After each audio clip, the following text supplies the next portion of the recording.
Yo, what is up everybody, and welcome back to another NBA 2K16 Pro-Am game, Rec Center, whatever you want to call it. We're back with the full starting five early on in this one. A ton of lag. We're wide open, but because of the lag, we don't even get a release. Thankfully, Brian's in the paint, out rebounding for their players. We're lagging, so we're going to dish it off to the open man. That's Josh, but the jumpers are just not sticking right now. That leads to the other team on the break. They've got numbers. They're passing it around open man from mid. Their jumper, though, doesn't stick either, so we might have to go to the paint, and we want to win this one as we're running. I see Walsh. We're lobbing it up, and that's a windmill slam from Walsh. Oh my. Normally, those kind of alley-oops are very dangerous in the rec as they get their own deflection right there and get it back. But I don't know how Walsh not only finished that, but windmill slammed it. We'll definitely take it right there. You see Michael on the board. We're pushing the pace. Walsh is open. Not an alley-oop, but we still get the assist anyways on the dunk. 4 made buckets, all 4 of them our assists. We're not really shooting well, but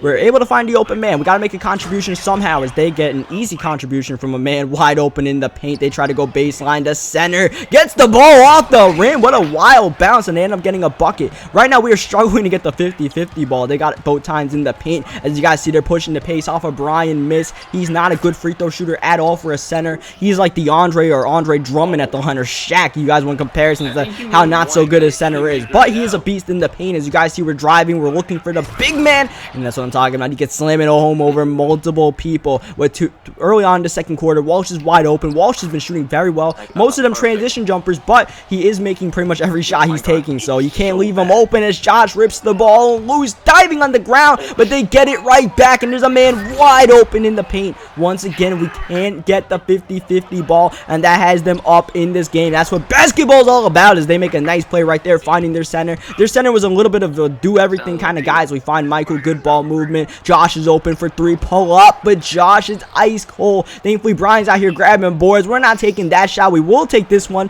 but we're not knocking down our shots either. Josh and I are both ice cold in our jumpers right now, and that is hurting the team as they get a transition leak. They get a 5-point lead. We need to get a quick answer. We're not contributing with points, but like I said, the assists are there. Michael's got the nice jump shot for a power forward, so we could definitely give it them. He's a stretch 4. As you guys see, Michael on defense is down on the ground. It's an ankle breaker, and we have to commit a foul on the center. Down goes Michael. I'll tell you what, man, that's probably one of the funniest things I've ever seen in the rec center. Maybe the funniest thing. It just came out of nowhere. Dude hit one step back, and Michael fell way down. All of us were in a Skype call, and we're just dying for like a couple of minutes, just laughing at how tragically funny it was that his dude fell down to the ground. At this time, Michael's dude was like a 60-something overall. For some reason, he refused to upgrade his guy, and then that happened. And then literally right after this game, he upgraded him and put some VC in that damn power forward.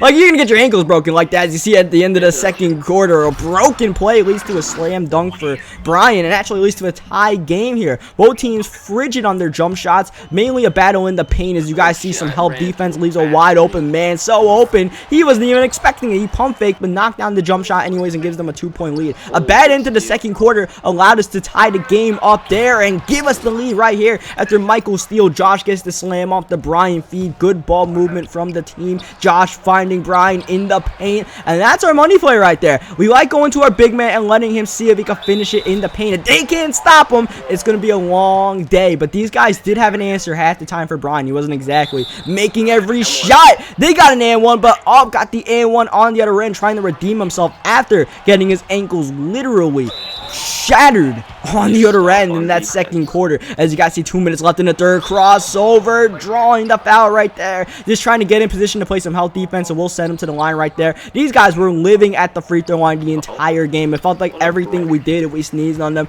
they were going to the line. There's really not much you can do when the refs call a game like that, as this is a nice pass. Cross court, open man is the point guard. He knocks it down. I couldn't tell where the point guard was a CPU or an actual guy, so I kept on sagging off of him. And as a result, he shot 3 for 4 early on in this game as they slam it down home and they get a 7-point lead. We redeemed ourselves after going down 6 in the second quarter. Now we're gonna have to redeem ourselves again, down 7. We get the 2-for-1 passing it to Brian, and now we're only down 1 point, but once again living at the free throw line. Second time this game, a blocking foul puts them in the bonus when someone was just in position, not even trying to foul, as Josh is gonna drive in the paint. And like I said, drive kick to the open man. You could kick it for 3. We can also find it to the dominant center. 2 dominant big men get a block right there, but that allows their center to get a putback foul. As you guys see, like I said, that guy was doing a little bit of everything. He was getting assists, he was getting points, he was obviously getting boards.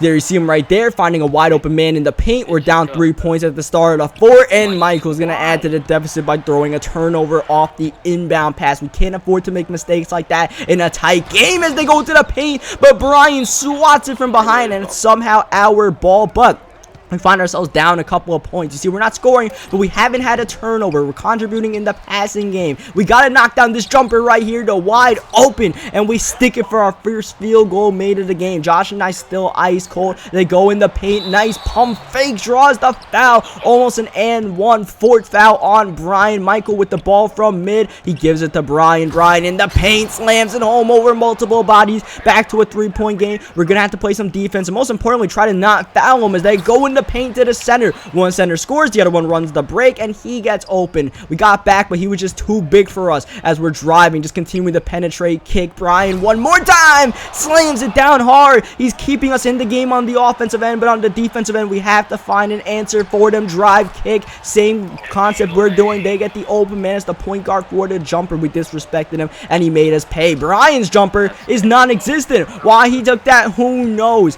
He was carrying us, and that might have taken us right back out as they take a 3 with a hand in the face, but they don't get it to go. Brian on the board almost throws a turnover. Eventually we find it to Walsh, but the ball is poked loose and they're on the break. Step back, pull up 3 with a hand in the face again. Bad shot selection is keeping us in the game. We can't make a mistake now. We have to play smart basketball, dishing the ball to Brian, but look at all those bodies waiting to swat that ball away. If there is one weakness of our big man, it's his shot selection, especially in the 4th quarter. We're now down 7 points and we might need a miracle to win it. We're definitely going to need some threes like this one right here, and Josh gets nothing but net on the trailing 3. Now we very much need a defense to stop. We can't commit a foul right here. Ball moving around, couple seconds left in the shot clock, and they're going to the line. We poking loose, but the refs call a foul one more time, and that big man was making every free throw. He is perfect at the line. We blow the 2-for-1 opportunity, just need a shot, and Josh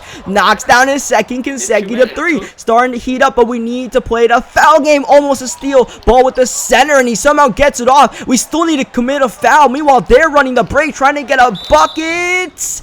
And it's a shooting foul, but not an and one. Probably the best thing that could have happened considering they're right underneath the rim. They do make both free throws. We're going to Josh one more time. He's fading away. Bang! It's a 2-point game with 10 seconds left. Back to the foul game. This is the big man who has not missed a free throw all night long. Not the guy we won the foul, but he misses a free throw. Keeps us in the game. Even if we makes this second one to 1 possession game, we have a timeout in our back pocket. Second free throw is good. Our final timeout call here with 7.8 seconds left. We have to go for the 3 right now. We can't dilly-dally and take the open 2.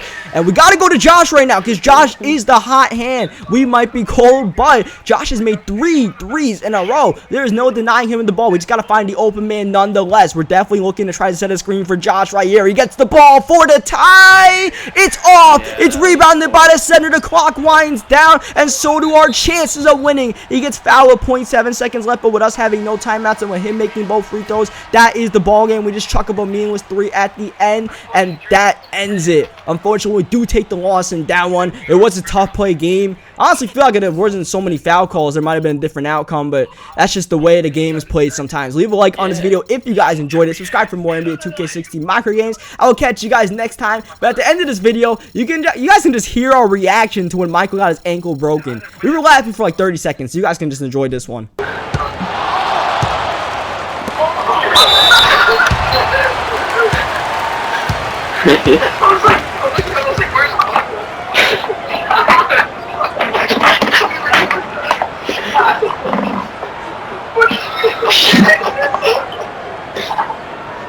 What?